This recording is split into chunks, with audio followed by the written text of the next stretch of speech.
ya puji Tuhan, yang terjebak macet ya.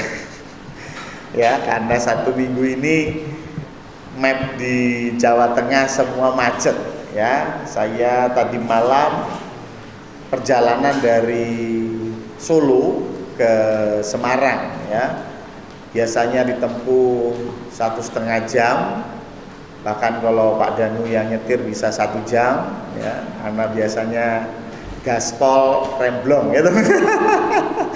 Tapi kemarin 2,5 jam itu pun sudah harus keluar tol Salatiga, karena Salatiga sampai Bawen itu ditutup ya, parah banget macetnya ya, sehingga kita keluar dari tol Salatiga dan masuk lagi di Bawen. Wah, luar biasa memang, macet dan macet tok di sini ya. Saya yakin yang seminggu ini keluar kota merasakan hal yang sama. Pak Budi yang kayaknya healingnya cukup lama ini ya. Ya, jalan-jalan, fotonya banyak loh ya. Ya, puji Tuhan. Tapi ya berkat kemurahan Tuhan juga kita bisa menikmati perjumpaan dengan keluarga ya. Dan saya ke Solo ini karena memang ada momen spesial ya, karena kakak saya dengan keponakan saya ini, Ibu Endah dan Nia ya, datang dari Kalimantan hari Kamis ya. Karena itu sowan ke Pak Joko dulu ya di Solo ya. Oke, kita hari ini akan belajar satu tema yang tadi sudah disinggung ya, hafal Alkitab. Pertanyaannya, siapa yang hafal Alkitab? Angkat tangan. Ya hafal sih Pak, tapi ya 1-2 ayat lah ya. Misalnya Yohanes 3 ayat 16, nah itu hafal itu ya, karena begitu besar kasih Allah ya. Tetapi kalau yang lain-lainnya bagaimana ya? Oh, hafal Kejadian 1 ayat 1, pada mulanya bumi belum terbentuk ya. Jadi yang paling gampang-gampang aja kita hafal. Tapi kebanyakan dari kita tidak hafal seluruh Alkitab ya. Bahkan paling yang kita hafal ayat-ayat yang jadi poin penting ya, ayat-ayat yang menguatkan. Saya masih punya hutang sama Bumun gitu ya. Bumun sharing di PA ya, untuk melengkapi ayat-ayat yang membuat kita semangat gitu ya. Tapi karena terjebak macet jadi gak semangat saya ya, jadinya belum masukin ya di PA. Tapi intinya orang Kristen banyak yang gak hafal Alkitab secara penuh ya.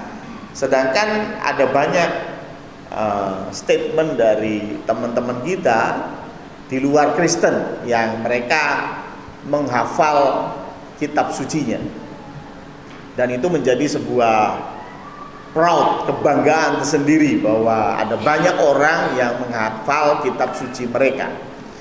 Memang karena beberapa aspek ya. Di salah satunya adalah kalau kita tanya kepada mereka, kenapa hafal Al-Quran gitu ya, kenapa hafal kitab suci kalian? Salah satunya tentu mayoritas berkata karena ada pahala di balik itu ya. Kalau kita bisa menghafal, itu ada pahala tersendiri, ada reward, ada poin plus yang kemudian bisa diperhitungkan ketika nanti ditimbang ketika mati, apakah masuk surga atau masuk neraka ya. Tapi dalam konteks kekristenan nggak ada pahala ya, pahala itu nggak ada di dalam konteks kekristenan. Bahkan Anda datang ke gereja pun nggak dapat pahala. Jangan salah tangkap, kita berpikir wah saya mau datang ke gereja yang rajin supaya masuk surga. Salah. Bahkan nggak cuma salah, dari pandangan teologi sesat ya. Karena apa? Karena kita masuk surga hanya karena kasih karunia, bukan karena perbuatan kita, bukan karena kita hafal Alkitab, bukan karena kita selalu ke gereja nggak pernah bolong, bukan, tapi karena kasih karunia. Maka dari itu orang Kristen tidak banyak yang hafal Alkitab. Ada ya, ada yang hafal Alkitab, walaupun ketika dia hafal Alkitab pun dia tidak koar-koar. gue hafal lo Alkitab, enggak. Ya, salah satu yang pernah diceritakan kepada saya adalah pendeta daripada Pak Pendeta Joko. Pendetanya Pendeta Joko, ya. Jadi sudah tentunya tak tua pakai banget ya. Pak Joko aja sudah berani-beraninya ngomongnya. Ya, Pak Joko sudah sepuh ya. Pak Joko ini pendetanya Pak Joko. Saya diceritakan oleh Pak Pendeta Joko. Jadi pendetanya itu saya lupa namanya ya. Tapi satu kali di doa pagi ketika sedang membaca Alkitab, Pak Pendeta ini tiba-tiba ngomong, "Oh, jadi pateni lampu nih." Semua pada bingung. Lu nggak ada yang matiin lampu, Pak Pendeta. Lah kok aku gak ketok? Wah, ternyata tiba-tiba matanya itu buta. Ya, tiba-tiba itu matanya buta. Sehingga dia kayak lampunya dimatiin gitu. Tapi yang menarik, ternyata dia sudah hafal Alkitab. Ya, jadi selama dia matanya bisa melihat, dia sudah baca Alkitab berkali-kali sampai hafal. Sehingga ketika dia kehilangan penglihatannya pada malam hari pagi hari itu, nggak ada masalah buat dia khotbah, karena dia sudah hafal. Ya, 1 Korintus 5 ayat 6 dia hafal. Ya, itu salah satu yang saya tahu, satu orang yang hafal Alkitab. Tapi bagaimana dengan kita yang lain? Tentu nggak hafal Alkitab ya. Saya pun kalau boleh jujur, memori saya ini tidak terlalu kuat. Ya, kadang-kadang saya ketemu sama Pak Purwoko aja lupa namanya siapa. Ya. saking terbatasnya memori saya ya. Mungkin RAM-nya perlu ditambah ya. Tapi intinya pertanyaannya kenapa sih kita nggak hafal Alkitab gitu ya? Bahasa itu sebetulnya sebuah kekuatan ya. Bahasa sebuah kekuatan yang menyatukan. Tapi problemnya di Alkitab itu ada banyak versi terjemahan. Ya, ada terjemahan baru, bahasa Indonesia masa kini, ya, terjemahan lama, versi mudah dibaca, dan seterusnya. Itu baru yang bahasa Indonesia. Bahasa Inggris lebih banyak lagi, gitu ya. Apalagi bahasa-bahasa di dunia, ribuan bahasa. Alkitab sudah diterjemahkan ke dalam ribuan bahasa. Tapi kalau kita membandingkan dengan agama sebelah, teman-teman kita Muslim, mereka hanya punya satu bahasa, ya. Dan itu sebetulnya satu kekuatan tersendiri. Bahasa itu menyatukan.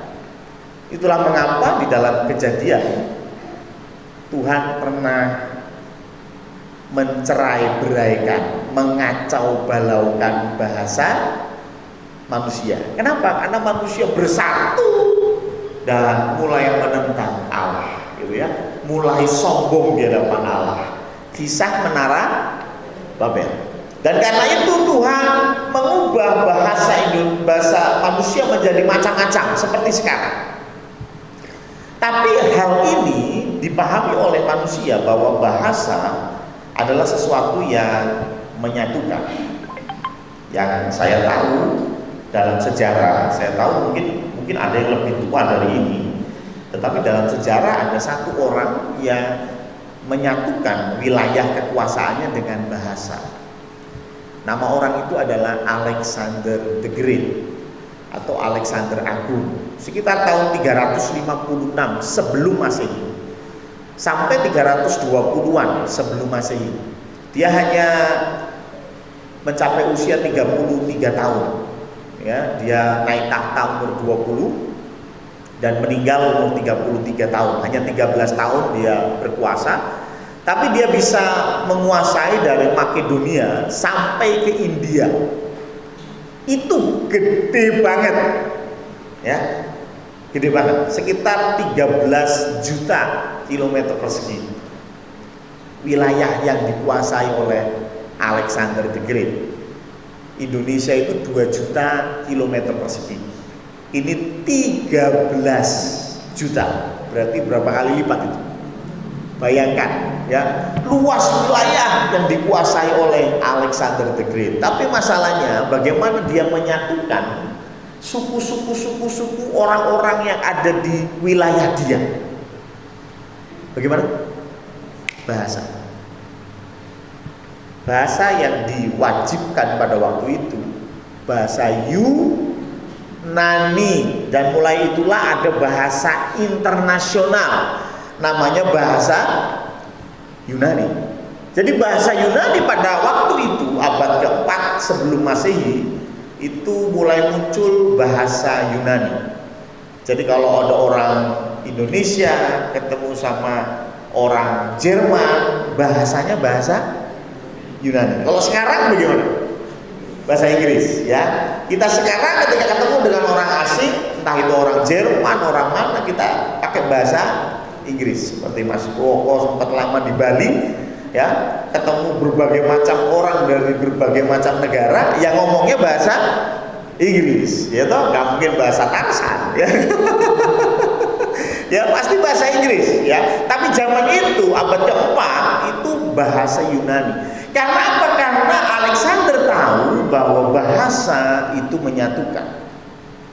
Ini dalam konteks politik namanya politik identitas. Tapi hal yang sama pernah dilakukan di Indonesia. 1928 bulan Oktober ada sebuah sumpah. Namanya, kenapa ada di situ satu bahasa? Kenapa? Karena kita nggak mungkin bisa menyamakan warna kulit, kita nggak akan bisa menyamakan lurus dan keritingnya rambut, kita nggak bisa menyamakan melotot dan sipitnya mata, betul ya? Tapi dari Sabang sampai Merauke disatukan oleh bahasa. Dan ini betul-betul dilakukan pada zaman Soekarno dan Soeharto, presiden kita yang pertama dan kedua. Makanya hebatnya Pak, Anda mau pergi ke Papua, di pelosok Papua pun mereka mengerti bahasa Indonesia. Luar biasa ya. Mereka punya bahasa suku, tapi begitu bahasa Indonesia kita tahu bahwa kita sama. Ya, itulah yang disebut dengan pemersatu. Jadi bahasa itu gunanya untuk mempersatukan, gitu ya. Tapi problemnya, kenapa kita tidak lakukan hal yang sama? Ya, kenapa kita tidak lakukan kesamaan satu bahasa sehingga kita menjadi sebuah satu kesatuan? Saya percaya karena Tuhan mencintai perbedaan.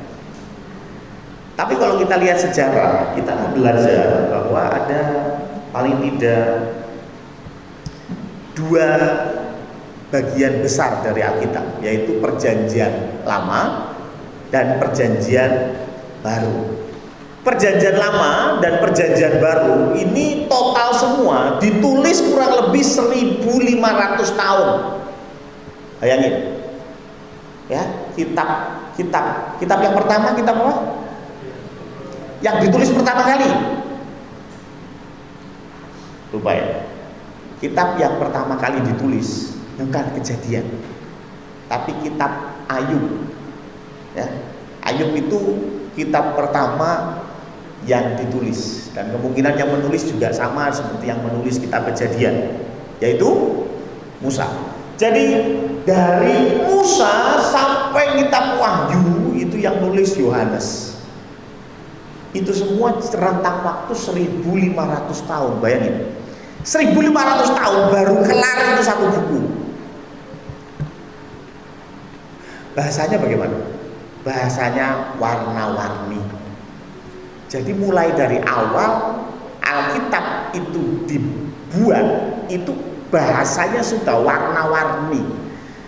Perjanjian Lama mayoritas adalah bahasa Ibrani. Ya, beberapa di kitab Daniel memang tidak menggunakan bahasa Ibrani, tapi mayoritas bahasa Ibrani. Karena pada waktu itu hanya untuk orang Israel. Tapi yang menarik, Ibraninya pun bukan Ibrani yang sama. Ya, ini yang sedang membahas lebih dalam ini Om Steven, ya. Ini dalam kuliahnya S2, waduh ini pusing ngurusin bahasa, ya. Ngurusin bahasa. Contohnya saja, bahasa Indonesia sekarang sama bahasa Indonesia 50 tahun yang lalu, beda atau sama? Beda loh. Ya kan? Sekarang kita mengenal kata jomblo. Betul? Betul ya? Kita mengenal kata pelakor, ya kan? Coba 50 tahun yang lalu, ya. Kalau kita pulang ke 50 tahun yang lalu ngomong sama mbah kita masalah pelakor, oh pelakor itu gak ngerti gitu. Sekarang kita ngerti, ya kan? Itu karena perubahan. Sama-sama bahasa Indonesia saja, perbedaan waktu membuatnya berbeda. Apalagi 1500 tahun, bayangin. Jadi bahasa yang digunakan Perjanjian Lama Ibrani mayoritas. Perjanjian Baru bahasa yang digunakan bahasa Yunani mayoritas. Ada beberapa juga bahasa di luar Yunani, ya. Tapi yang menarik di bahasa Ibrani Perjanjian Lama itu pada abad ketiga sebelum Masehi, bahasa Ibrani ini diterjemahkan, ya. Jadi bahasanya bahasa Ibrani, tapi kemudian ini diterjemahkan menjadi bahasa Yunani pada abad ketiga sampai abad pertama. Dan terjemahan itu disebut dengan terjemahan Septuaginta, atau biasa disebut 70 karena artinya memang 70. Kenapa disebut 70? Karena dipercaya yang menerjemahkan kitab itu 70 orang. Ya, ada 70 orang yang menerjemahkan kitab Ibrani. Ingat, ini Perjanjian Lama, Perjanjian Baru belum ada. Perjanjian Lama menjadi bahasa Yunani. Pertanyaannya, kenapa? Kenapa kok kitab Ibrani dirubah menjadi bahasa Yunani? Karena pada waktu itu, tadi saya cerita Alexander the Great, ya. Alexander the Great mulai mengembangkan bahasa Yunani, sehingga bahasa Yunani itu bahasa tren, bahasa gaul. Ternyata kalau sekarang mungkin sarangheong, ya kan? Wih, semua kalau bisa ngomong sarangheong itu kayaknya gaul banget gitu ya. Kalau nggak bisa ngomong sarangheong itu kayaknya aduh wong desit gitu ya. Ya, karena kalau zaman sekarang tuh Korea dong Mas, itu masa nggak ngerti ya. Bahasa Koreanya I love you apa?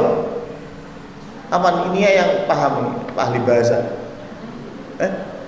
ini itu Cino gitu.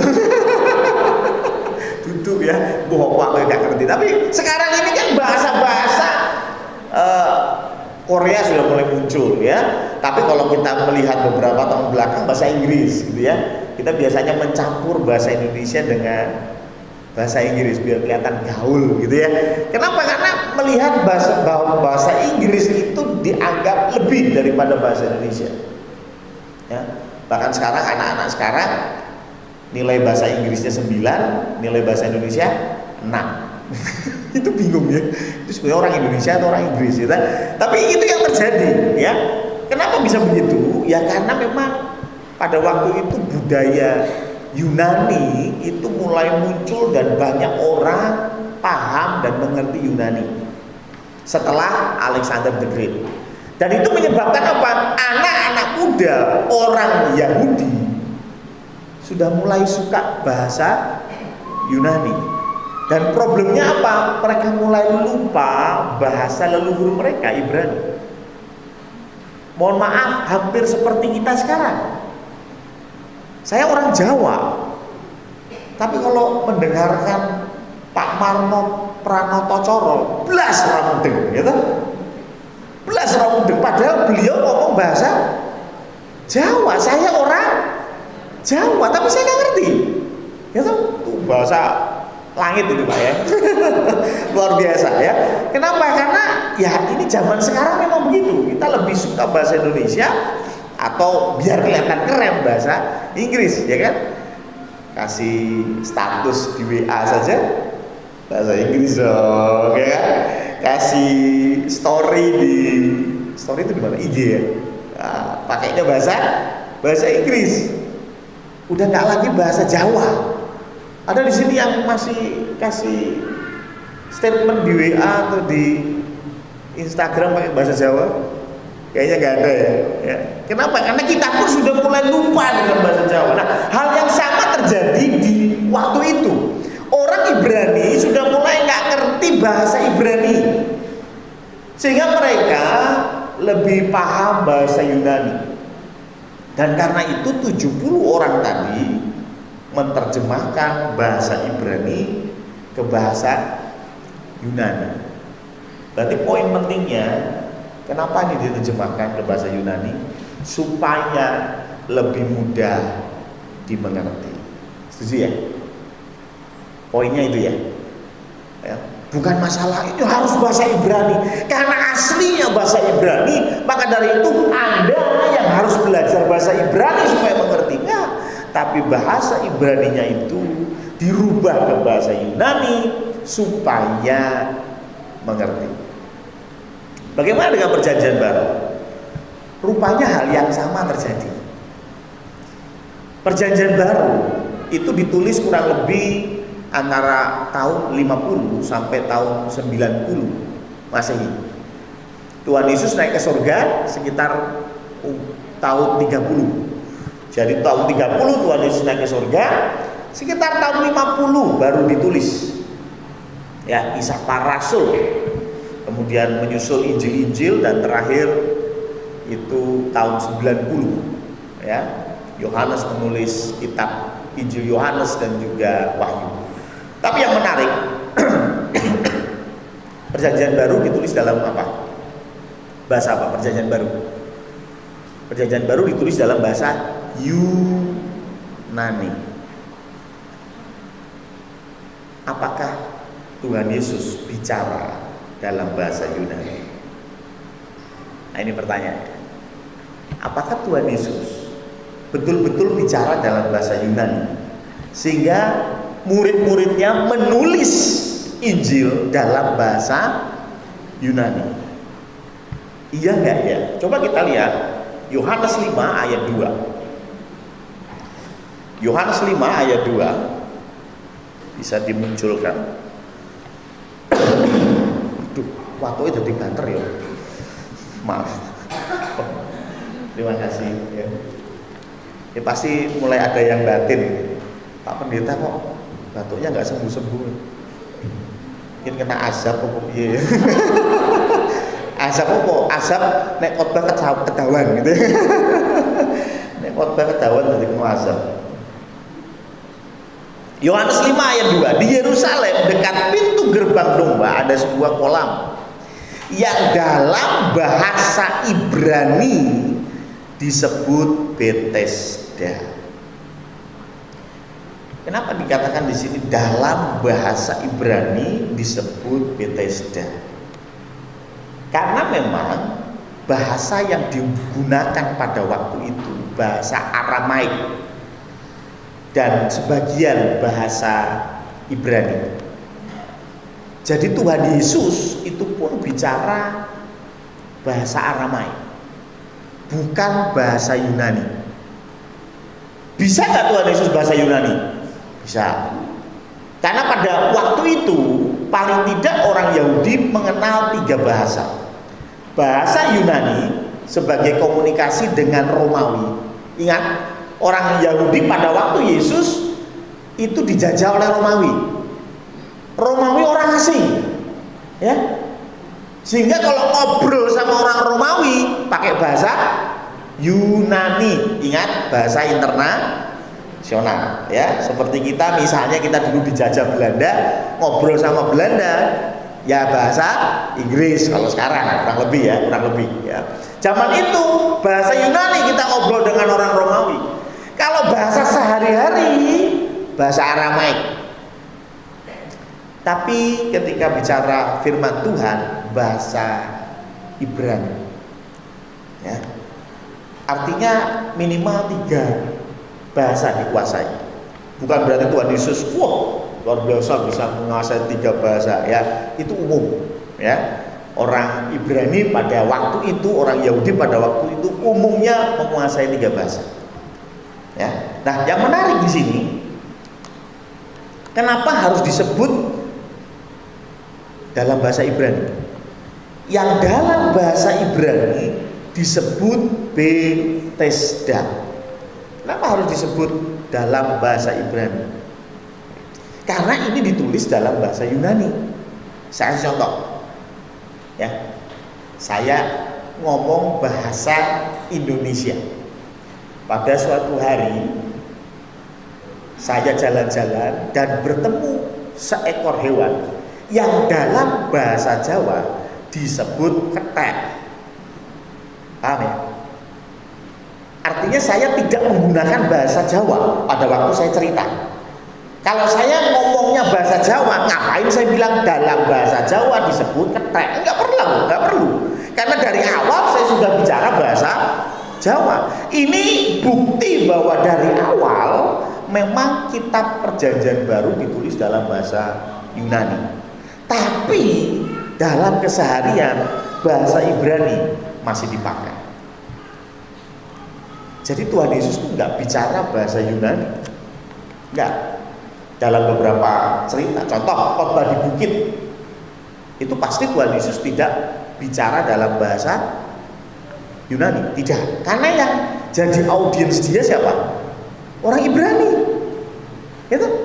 Ketika saya ada di depan orang-orang Indonesia, saya kan bicara bahasa Indonesia. Ngapain saya bisa bahasa Inggris? Ya kan? Ngapain saya ngomong bahasa Inggris? Kalau saya ketemu sama orang Jawa, sama-sama Jawa, baru keluar Joni, gitu ya. Kalau orang Batak, ya, Pak Ari ini Bang Ari ketemu sama orang Batak, weh, ya, bahasa kita langsung roaming, ya, ya, bahasa Bataknya langsung keluar. Tapi kalau ketemu sama Pak Marno, ya pasti bahasa Indonesia. Jadi hal yang sama terjadi. Tuhan Yesus bicara tentu nggak bahasa Yunani. Tapi kenapa Injil ditulis dalam bahasa Yunani? Pertanyaannya itu, kenapa? Ini nggak cuma dijumpai di Yohanes 5 ayat 2 ya. Ada di Yohanes 19 ayat 13, ayat 17, Yohanes 20 ayat 16, bahkan Kisah Para Rasul 26 ayat 14. Coba kita buka deh, Kisah Para Rasul 26 ayat 14. Jadi ada banyak kalimat berkata bahwa dalam bahasa Ibrani, supaya pembaca tahu bahwa penulisan awal tidak dalam bahasa Yunani. Kami semua rebah ke tanah dan aku mendengar suatu suara yang mengatakan kepadaku dalam bahasa Ibrani. Ya, ini cerita tentang Paulus yang dipanggil Tuhan. Ya, perjalanan ke Damaskus dan dia bertemu dengan Tuhan, dan rupanya Tuhan bicara sama Saulus dalam bahasa Ibrani. Jelas ya, dalam bahasa Ibrani, tapi tetap Alkitab tulisannya bahasa Yunani. Kok begitu? Jadi gampangnya saya ini khotbah bahasa Indonesia, tapi Pak Danu menuliskan khotbah saya dalam bahasa Inggris, kurang lebih begitu. Ya kan? Saya ngomong bahasa Indonesia, wah Bapak Ibu, ya, tapi Pak Danu menuliskan khotbah saya dalam bahasa Inggris. Pertanyaannya, kenapa? Sebetulnya sama dengan perjanjian lama yang tadi kita bicarakan, supaya bisa dimengerti. Pada zaman itu bahasa Yunani dipakai sebagai bahasa internasional, sehingga apa? Kalau dalam bahasa Yunani semua orang mengerti. Sehingga dari awal sampai akhir ada satu kata yang saya ulang-ulang, mengerti. Perjanjian lama diubah ke Yunani supaya banyak yang mengerti. Perjanjian baru ditulis dalam bahasa Yunani supaya banyak yang mengerti. Kita nggak pernah mikirin banyak yang hafal, Yang jauh lebih penting, banyak yang mengerti. Hafal tapi nggak mengerti, buat apa? Tapi kalau kau mengerti dan hafal, itu bagus. Ya. Tapi yang jauh lebih penting, mengerti. Itulah mengapa, coba kita lihat Nehemia 8 ayat 1 sampai dengan 3. Nehemia 8 ayat 1 sampai dengan 3. Ini cerita bagaimana orang Israel dari pembuangan kembali ke Yerusalem. Dan di situ mulai dibacakan kitab suci. Nehemia 8 ayat 1. Maka serentak berkumpullah seluruh rakyat di halaman di depan pintu gerbang air. Mereka meminta kepada Esra, ahli kitab itu, supaya ia membawa kitab Taurat Musa, yaitu kitab hukum yang diberikan Tuhan kepada Israel. Next. Lalu pada hari pertama bulan yang ketujuh itu, Imam Esra membawa kitab Taurat itu ke hadapan jemaah, yakni baik laki-laki maupun perempuan dan setiap orang yang dapat mendengar dan mengerti. Ayat 3. Ia membacakan beberapa bagian daripada kitab itu di halaman di depan pintu gerbang air dari pagi sampai tengah hari di hadapan laki-laki dan perempuan dan semua orang yang dapat mengerti. Dengan penuh perhatian seluruh umat mendengarkan pembacaan kitab Taurat itu. Coba di next ke ayat 8. Ayat 8. Nehemia 8 ayat 8 maksud saya. Bagian-bagian daripada kitab itu, yakni Taurat Allah, dibacakan dengan jelas, dengan diberi keterangan-keterangan sehingga mengerti.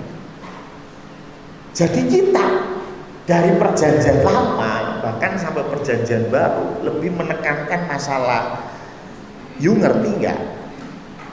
Kalau nggak ngerti akan diberi keterangan-keterangan supaya pembaca mengerti.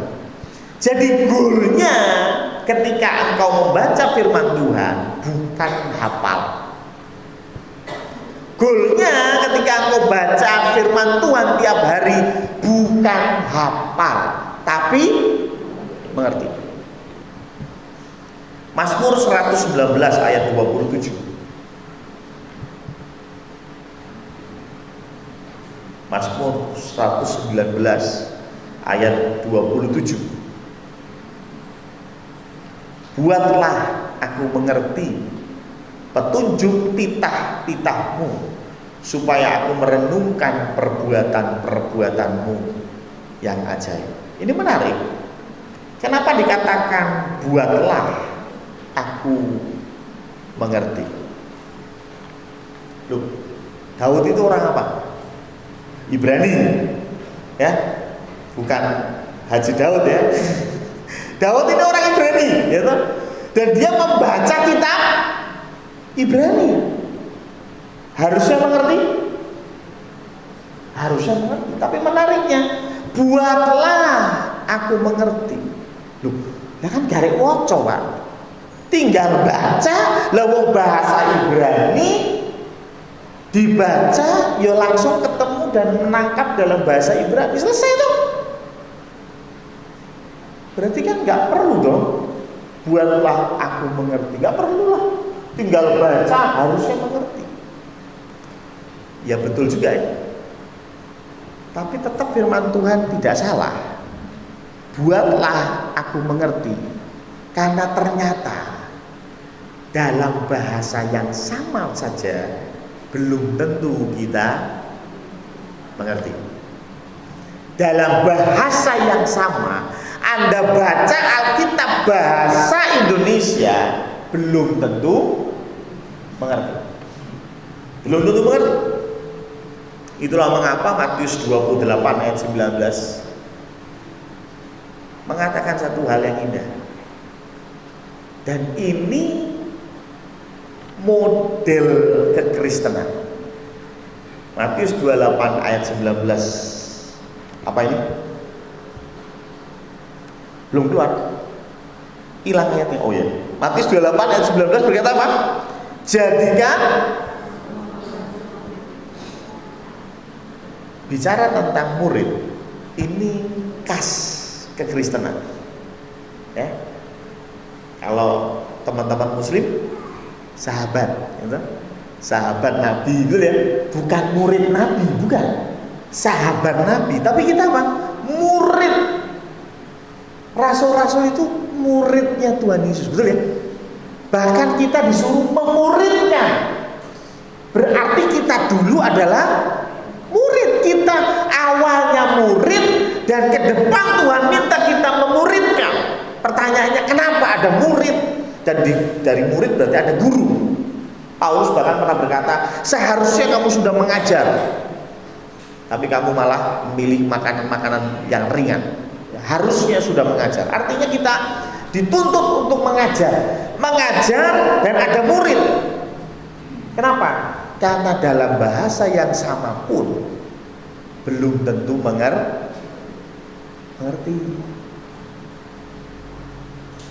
Apa meneh bahasa Ibrani. Om Stephen aja kuliah nggak selesai. Untuk bahas masalah bahasa Ibrani ke Yunani, betul ya? Ibrani, Yunani dan lain sebagainya. Yunani yang mana lagi? Aduh, pusing gitu. Bukunya tebel, bahkan lebih tebel dari Alkitab. Coba bayangin ya, bukunya lebih tebel dari Alkitab. Ya. Kita aja belum tentu baca Alkitab semua. Nah ini Om Stephen studinya bukunya tebel-tebel, lebih tebel dari Alkitab. Masya Allah, gitu. Tetapi intinya di dalam kekristenan yang ditekankan adalah mengerti.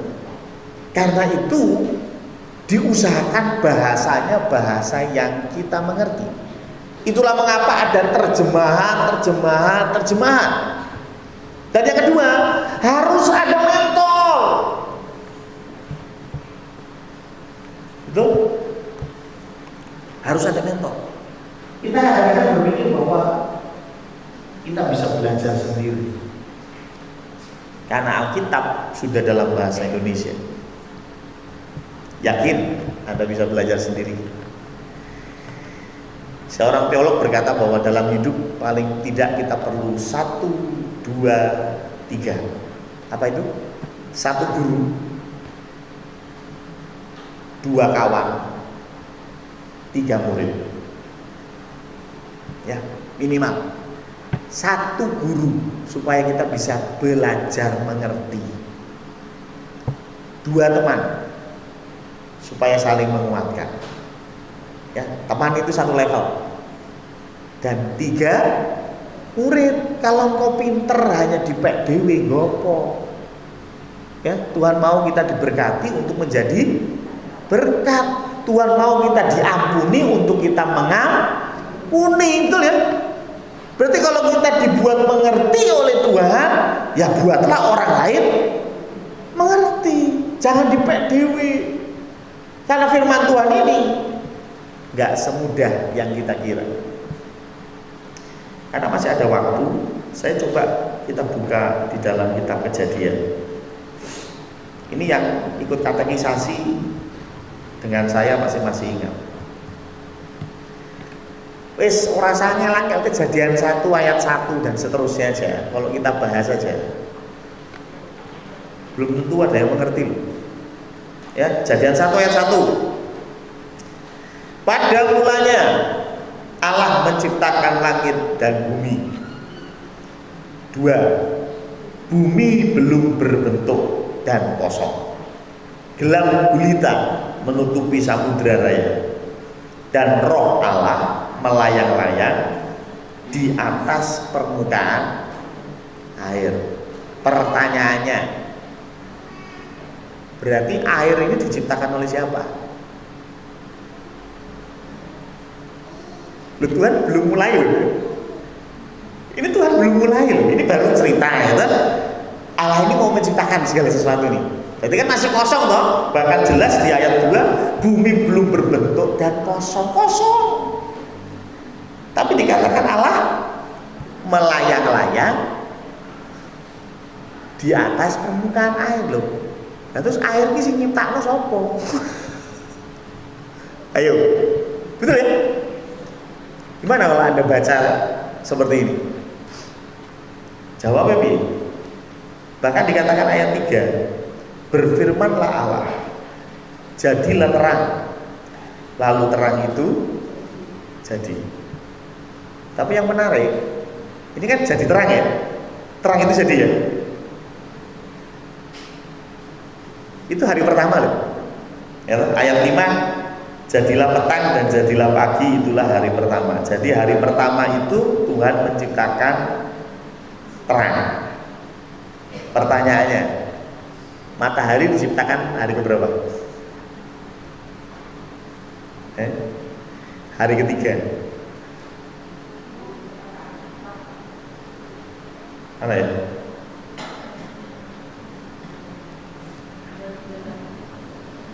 Oh, hari keempat ya malahan ya. Hari ketiga itu takbiran ya. Berfirmanlah Allah ayat 14, jadilah benda-benda penerang pada cakrawala untuk memisahkan siang dari malam. Biarlah benda-benda penerang itu menjadi tanda yang menunjukkan masa-masa yang tetap dan hari-hari dan bulan-bulan. Dan sebagai penerang pada cakrawala, biarlah benda-benda itu menerangi bumi, dan jadilah demikian. Maka Allah menjadikan kedua benda penerang yang besar, yakni yang lebih besar untuk menguasai siang. Siapa itu? Matahari ya. Dan yang lebih kecil untuk menguasai malam ya.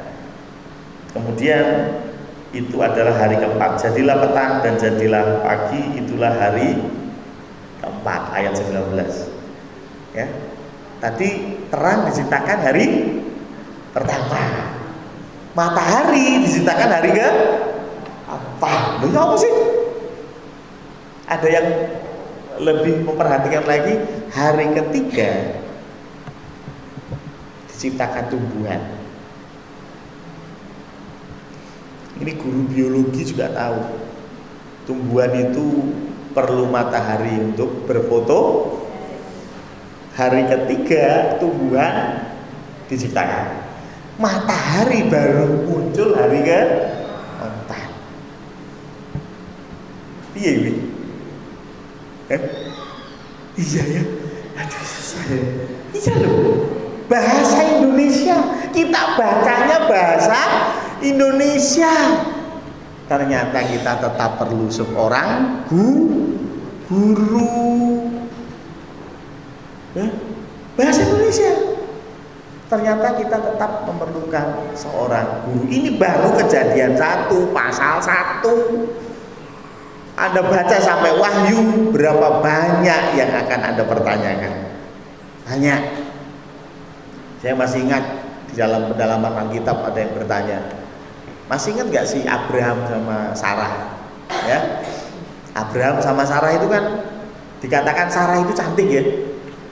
Kemudian pergi ke Mesir. Di Mesir Abraham bilang ke Sarah, "Kon ditakoni, ojo ngomong kowe bojoku." Betul ya? Ngomong kowe dulurku, kamu saudariku, jangan ngomong istriku. Benar.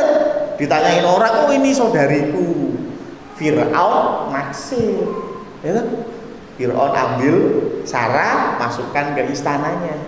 Ternyata Fir'aun dapat kutukan, ya. Istri-istrinya tidak ada yang hamil, yaitu semuanya dibuat mandul. Pertanyaannya, Fir'aun salah apa? Ayo, Fir'aun salah apa coba? Loh, yang ngomong kan Abraham loh, yang ngomong. Kamu kalau ditanyain ngomong aja saudariku, kan gitu ya, Abraham yang ngomong ya. Fir'aun juga kalau Abraham ngomong ini istriku, mungkin Fir'aun juga nggak akan utek-utek gitu kan. Tapi karena Abraham bilang ini saudariku, ya Fir'aun ambil Sarah jadi istrinya. Bahkan Abraham dikasih harta banyak gitu ya. Tapi yang dihukum sama Tuhan Fir'aun. Apa gitu? Angel ya? Angel itu baru sampai kejadian ya. Ada banyak yang kita nggak mengerti. Tapi kalau saya mau bahas itu sekarang, pulangnya bisa sampai jam 10 gitu. Nanti aja Om Steven PA, kenapa kok belum ada apa-apa, kok sudah ada air gitu ya. Tuh melayang-layang di atas tadi, air apa ini ya. Nanti Om Steven yang akan PA ya, Jambori ya. Tunggu saja PA-nya Om Steven ya. Tapi intinya yang saya mau sampaikan pada pagi hari ini apa? Bahwa Alkitab yang bahkan dalam bahasa Indonesia kita nggak ngerti. Ya. Itulah mengapa firman Tuhan harus kita baca dengan doa. Kalau kita mau baca Alkitab, satu minta doa dulu, doa sama Tuhan. Dan yang kedua apa? Milikilah seorang mentor. Ya, saya bersyukur dulu kecil di sini ada mentor-mentor, ya, ada guru-guru sekolah minggu. Ketika saya jadi jemaat di sini, saya punya Pak Gembala yang menjadi mentor saya, betul ya? Tetapi kita perlu mentor tidak hanya sampai batasan usia tertentu. Kita perlu mentor sepanjang hidup kita. Karena itu Kopa ada program mementorkan ya Pak Marno ya. Mementorkan. Jangan berkata bahwa Pak Marno datang ke rumah saya pengen mentor saya. Ngapain? Saya udah paham Alkitab. Jari sopo takonono kejadian 1 pasal 1 mau wis mumet gitu. Baru kejadian 1 pasal 1 aja sudah bingung. Ya gimana Anda mau memahami Alkitab? Sehingga gereja ini punya program mentoring. Pak Aris ini mentor. Ketika Pak Aris misalnya mentoring Alfian, jangan berkata Alfian, Pak kamu ngapain? mentor ngurungoke Pak Aris ngomong, wah Pak Sudi ya, jangan. Kenapa? Dalam hidup kita perlu mentor. Sudah jelas itu pasti, itu perlu mentor. Kalau kita hanya baca saja Alkitab, belum tentu kita mengerti. Ya, satu-satunya yang tidak perlu mentor Tuhan Yesus. Tapi selain Tuhan Yesus, semua perlu mentor. Ya, Paulus mentornya siapa? Ada yang berkata bahwa Paulus itu tidak punya mentor.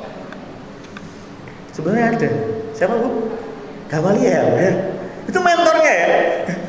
Mentornya dalam memahami perjanjian lama. Tapi begitu Tuhan membukakan rahasia di perjanjian baru, Paulus menjadi seperti yang kita kenal. Tapi kalau Paulus ini tidak pernah belajar di Gamaliel, saya yakin tidak akan jadi Paulus yang kita kenal. Betul ya? Setiap kita perlu mentor.